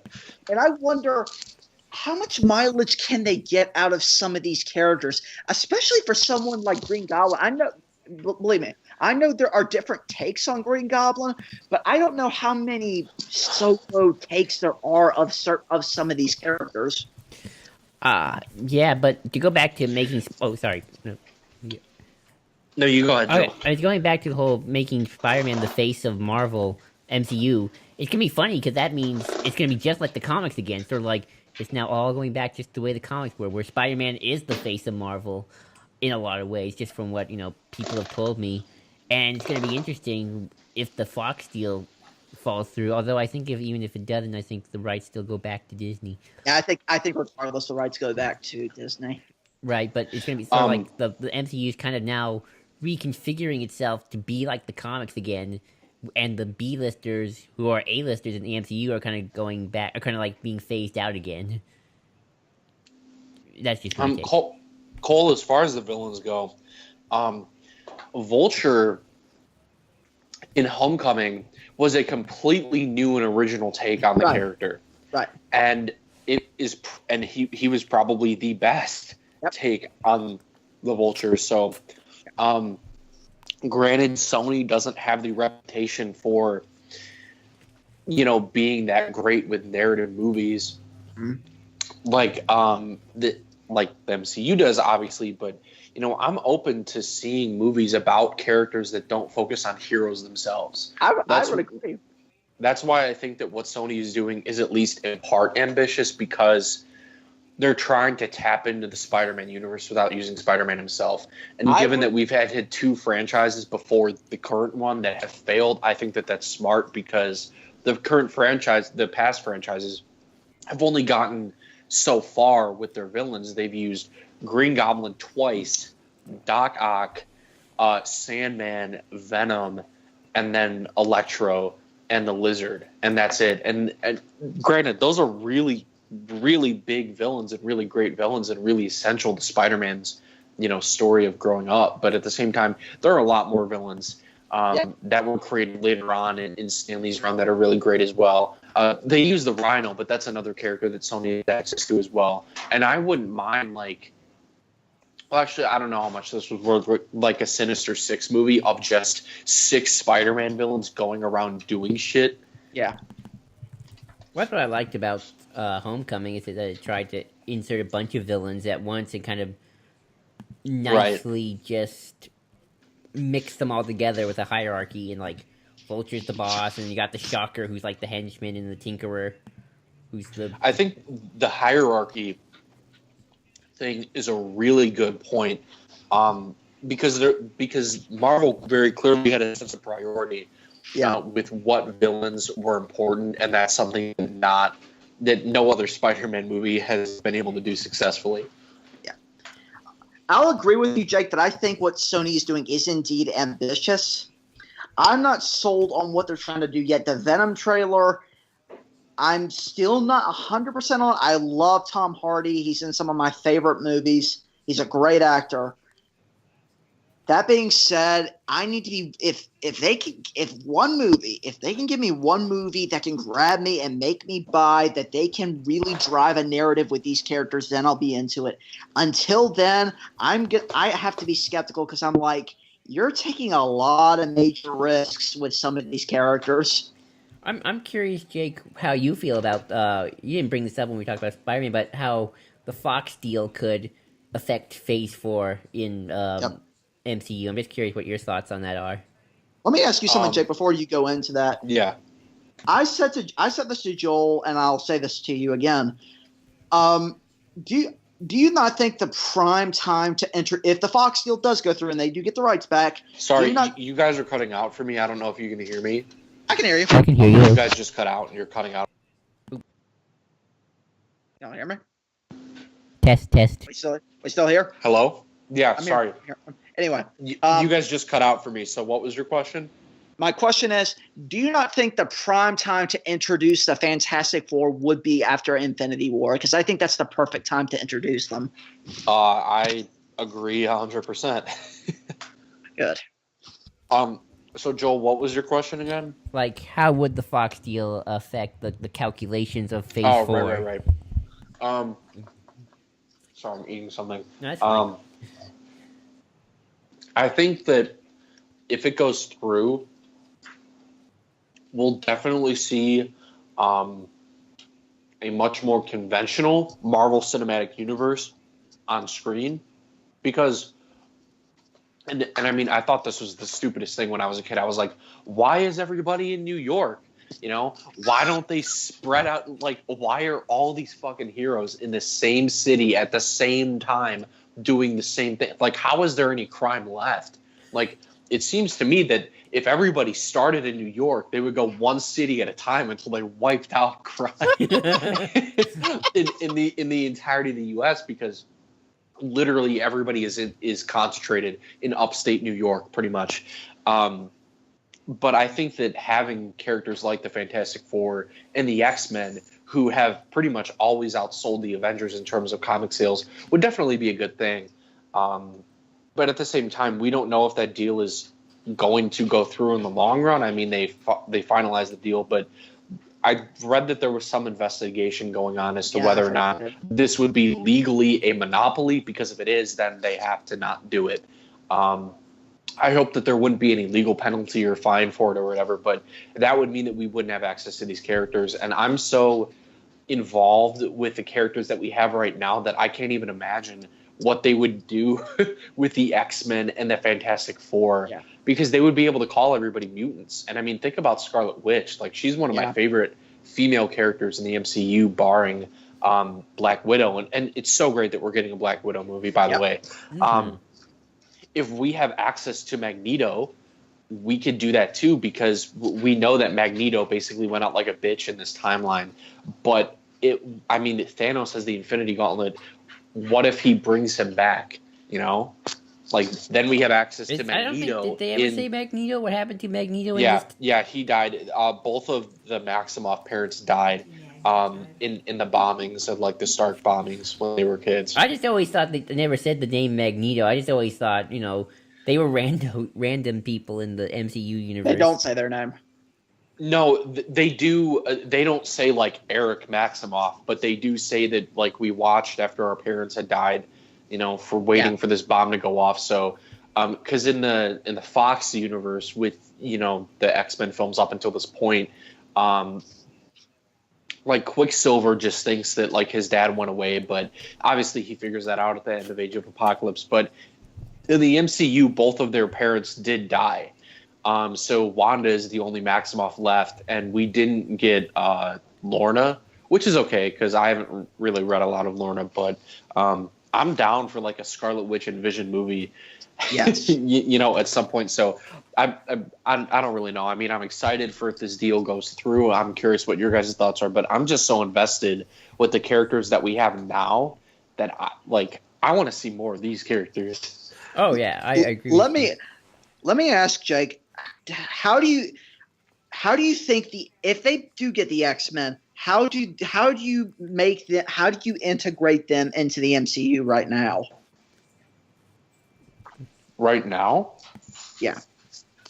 Well, I'm not sure how you would do it. Like, talking about the story, like the place of, like, the narrative that all the characters are at right now before Infinity War, I don't think there would be a way to do it. And I think that we would need to see the end of Avengers 4 in order to place that question correctly. But I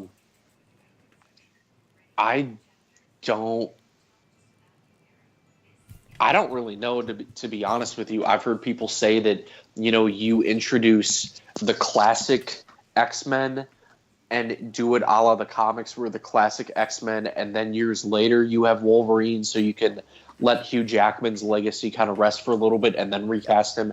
I would like to see Wolverine and, like, Storm as part of the Avengers. And think about it, like, if we have Storm, then, we can have the marriage between her and T'Challa, which would be really cool.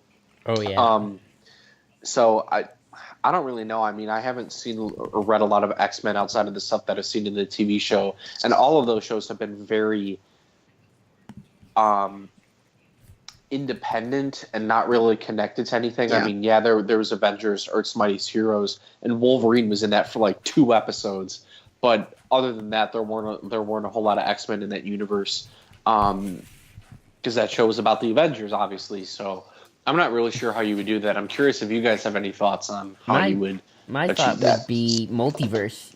You bring them in from the multiverse, or who knows how much of a soft reboot Avengers 4 could be by the end. So, in terms of this is the next phase, and maybe things have changed because Thanos wiped out the universe. We had to put it back together, but maybe some stuff happened. Like, oops, we might have accidentally changed history.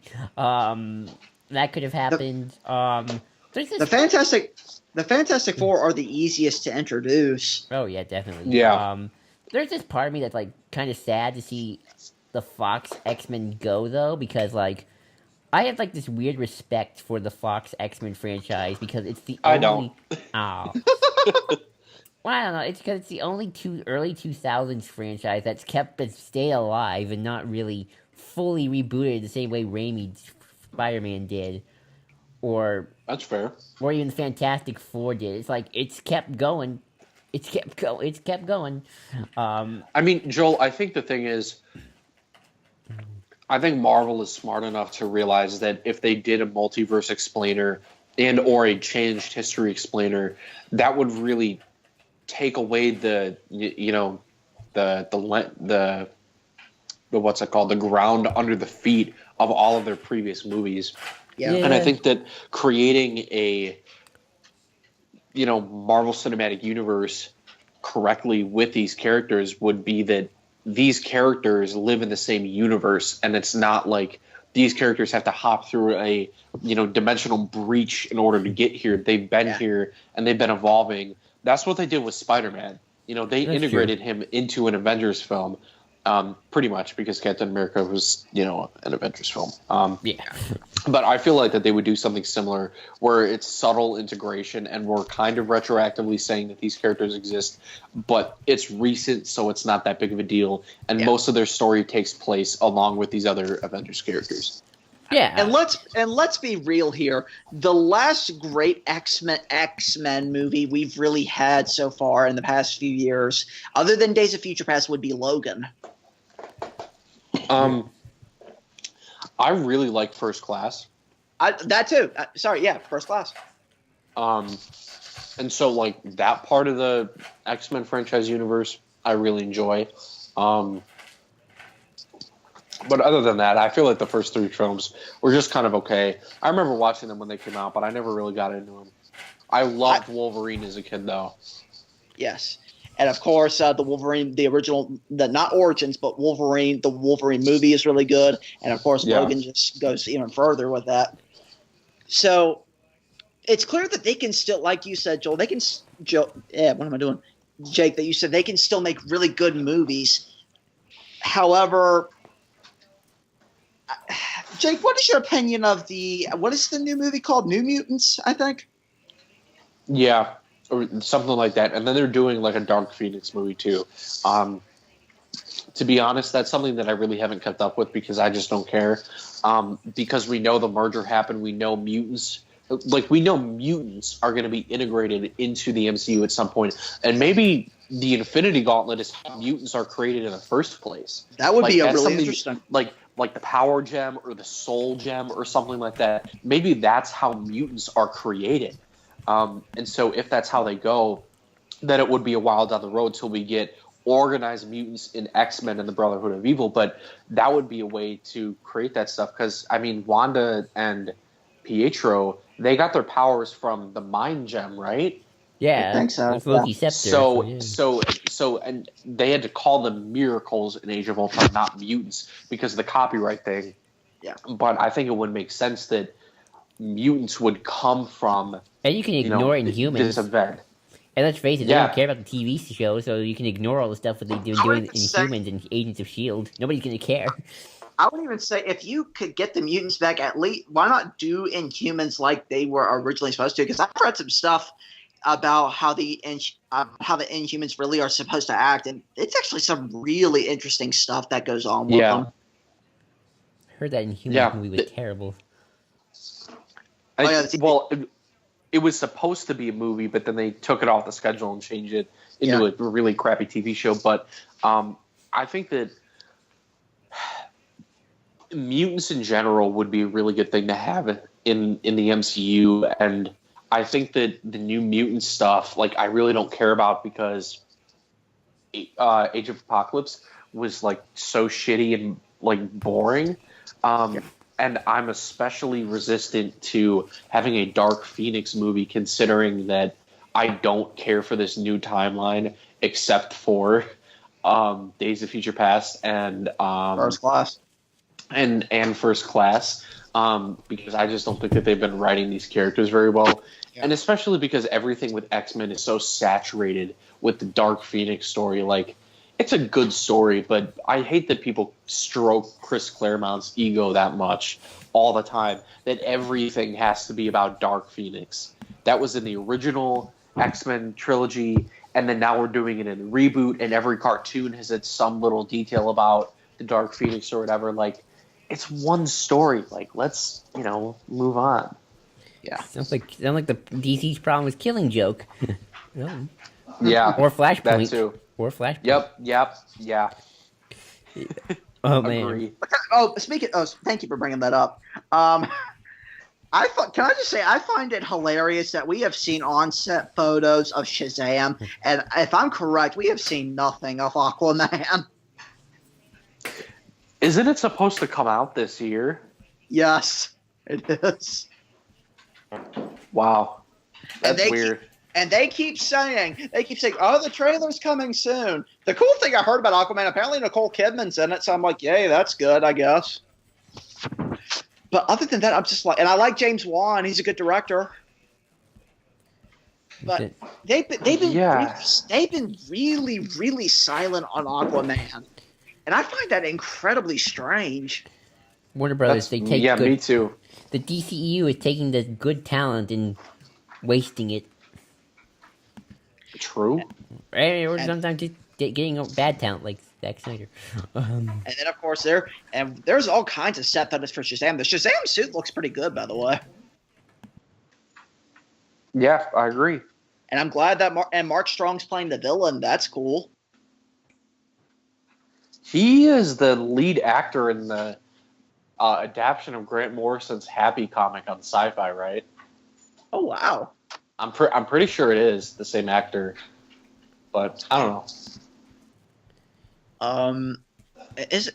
And they and they're talking about maybe Black Adam, maybe not being in his own movie, maybe or whatever. Even though that casting was announced, how many years ago was that casting choice announced? I have a long time ago. Not Man of Steel, actually, because there have been rumors for the whole time that Man of Steel 2 is going to be Superman versus Black Adam. Instead of like a Superman villain, like Luthor. Oh wait, we already did that. Ding ding ding ding ding ding ding ding ding ding ding ding. Yeah, and then there you got the commercial for Justice League in that movie too, and an actual car commercial in that movie. I'm not even kidding. There's scenes from the movie that they used as a car commercial. It's when Batman's driving around. And an airline commercial, too. Yep. Yes. It's also the same movie where they literally had Anderson Cooper come on the news show that says, there's a big fight happening in the city, but conveniently everyone went home for work that evening. Yeah. Oh, man. Superhero movies. Cray. Oh, wow, well. I'm kind of running out of things to talk about. I've heard some. Have they been talking about the Green Lantern Corps? Who the hell is supposed to be directing that? I have no clue. Who are the actually no back to directors? Who are the Flash directors now? It's two guys. It's not Lord. They didn't get back Lord Miller, did they? No. I'll look it up. Hang on. I feel bad for those guys because they were supposed to direct the Flash movie. Then they got the Han Solo movie, but then they got fired. So then it's like, now they got no movie. And I would have loved Lord Miller to do a Flash movie. Han Solo looks terrible, except for Donald Glover. I do love Donald Glover. I do. I You love Donald Glover. love All him in right, Spider-Man let's Homecoming. see. John Francis Yeah, DeLay that's and right. Jonathan Goldstein, the co-writers of Homecoming and the directors of the Vacation reboot. Ooh. Not Yeah, so more Felicity action from Flash, am I right? exactly. Yay. If you're gonna do that, just get the writers from Arrow at that point. If you're gonna go down banging, just do that. Get the actual Right. get the writer from the Flash TV show.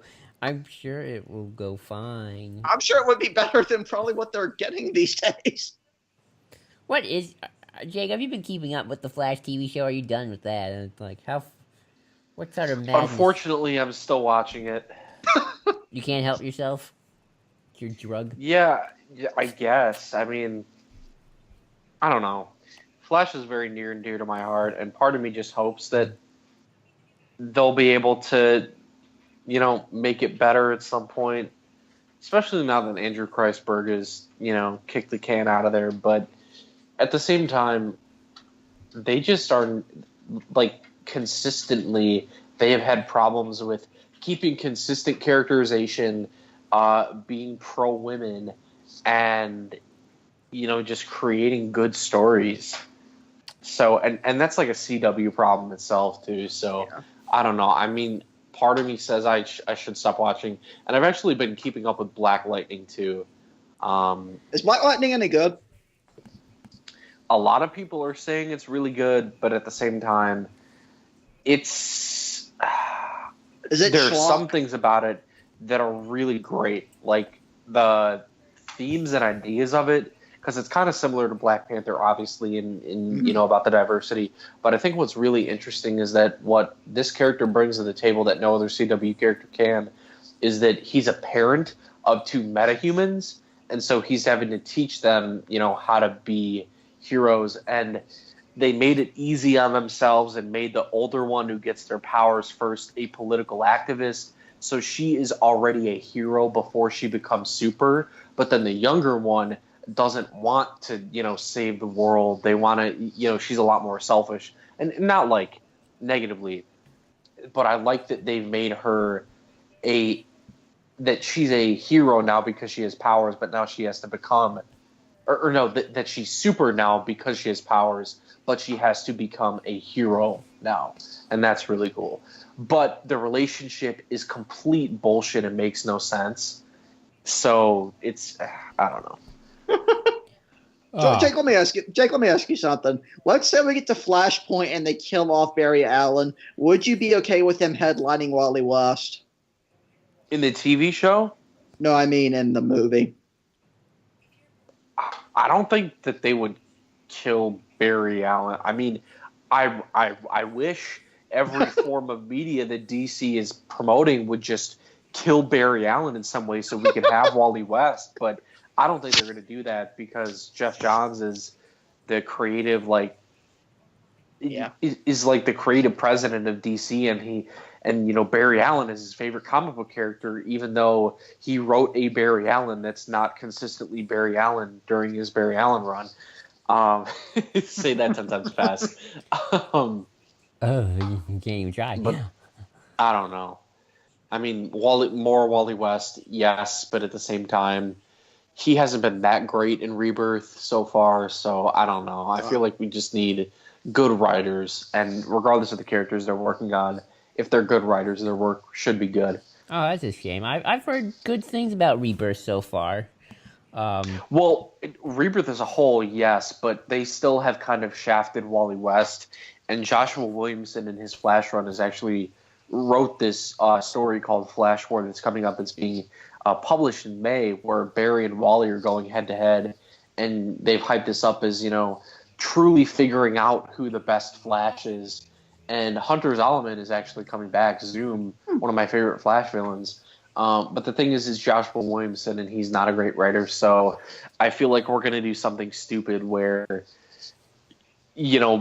Barry is still the main Flash, even though we love Wally, and then Wally's going to go away for a while, and some other writer is going to have to fix that mistake. And well, Oh, Have they comics. done anything with what is the first Flash's name? Not Barry. What's his name? Jay Garrick.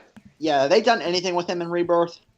In the Button crossover last year, he briefly appeared. He was trapped in the Speed Force like Wally was at the beginning of Rebirth, but Barry couldn't remember his name, so he's still trapped in there. And I would assume during Flash War that they would get Jay out, especially because a lot of the stuff that Jeff Johns has been writing, and some like tie-in stuff in Time King has been about the Justice Society. And I feel like by the end of this year, or at least by the end of Doomsday Clock, whenever that finishes, because it's bi-monthly now, that we'll have like a fully functioning Justice Society along with the Justice League and the Titans and the Teen Titans. Nice. Sweet. Oh, well, that's all we got to say. I think we should start wrapping this up, but this has been fun. This is what Shooting the Skype's all about, my friends. You know, topics, but just we get very random into it. Maybe one day you'll see all of us drunk. We're gonna do a Shooting the Skype party one of these days. Just like do a live stream like Ian did with his New Year's party. That was great. Oh God, Joel, I don't think I can handle that. I love that was great. Yeah, Jake, thanks for joining us for this podcast. Thanks for having me. This was really fun. It's always great to talk to you guys. Yeah, probably get Have Red fun. on and we can continue with our Flash commentaries. I think we're on 'Cause episode 3. Yeah, I think we finished episode 2 and we haven't continued since. I need to continue the Arrow commentaries with Red. It's only been a year since the Flash commentaries. Low key. That's everything with me, low And key. if you make them every year, you make good ones.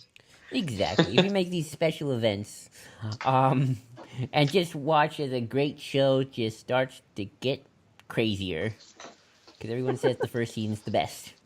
Yes, it is. But yeah, thanks everybody for joining us, and until next time, that's Shooting the Skype. Later.